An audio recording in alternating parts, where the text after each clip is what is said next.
Hi there, thanks for joining us for another segment of Rooted in Erie. I'm Josh Skarzinski. I'm out here in the nursery area, and we're here at Stan's Garden Center, and I'm talking about the fruit trees.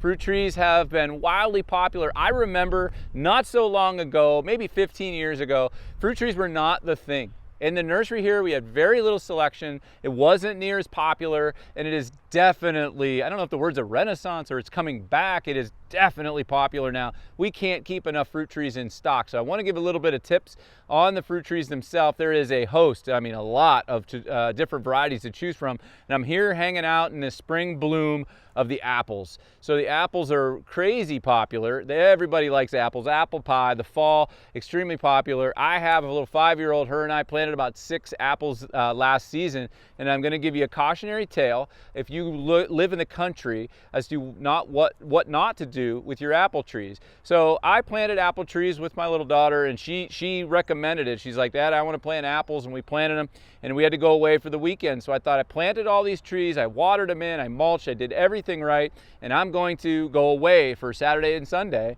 And I come back and the deer had destroyed all my apples. So if you live in the country, you got to make sure, number one, where you plant them, you give them a lot of protection. So I like to use a lot of bark protection. So you can wrap the stem here, you can get the tube that will actually protect. And then once you plant this tree, you want to make sure that you stake it. So you not only maybe want to protect it from the deer with some sort of barrier, but this plant should be held up.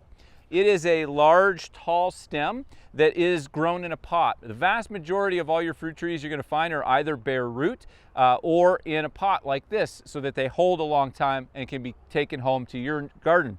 So if all that root is in that small area, the heavy lifting by a new plant is done by the little fine root hairs around the outside of the root system. It's not the stem, the roots close to the stem. It's all those little fine root hairs that are starting. So the thing you don't want with a new transplant is to get the wind to move that around, and every time you have a little thunderstorm or a windy day, it tears them new root hairs. So make sure you stake it so that it stays stable. Put 3 hardwood stakes in the ground. I like to use just inexpensive dollar store ladies' nylons and pull them taut. That gives a little bit of give in the wind, but yet it'll catch that plant and not tear those little fine root hairs. The other thing you want to do when you water any nursery stock, anything that's a woody plant like this, you want to water it deep and thorough, as infrequently as you don't see stress. So don't go out there and give it a little bit of water every day. Put the soaker hose down, let it run for a little bit, saturate that area, and as long as you don't see stress and wilt, let that little fine root hairs go looking for their own. If you have some older trees, feel free to go ahead and prune out some of the suckers and the material that's not producing flower. And then around the drip line, that's the outer edge. If you imagine the width of a tree actually had a roof, that outside eave of your roof is the drip line of the tree. Go ahead and give it a little bit of these. I love these spikes. You pound them in the ground. This is for an older tree. Maybe needs a little pick-me-up. It's been in that same area for a number of years. You have an old orchard you're renovating. Go ahead and pound these down in the ground around the drip edge. How many you use is determined on the diameter of the trunk of the tree. You'll be surprised at how that gives a lift, pick-me-up for that tree. One more final tip on when you're taking the tree home from your garden center that you've chosen. If you don't have other apples or other fruits in the area to help cross-pollinate, your productivity won't be as good.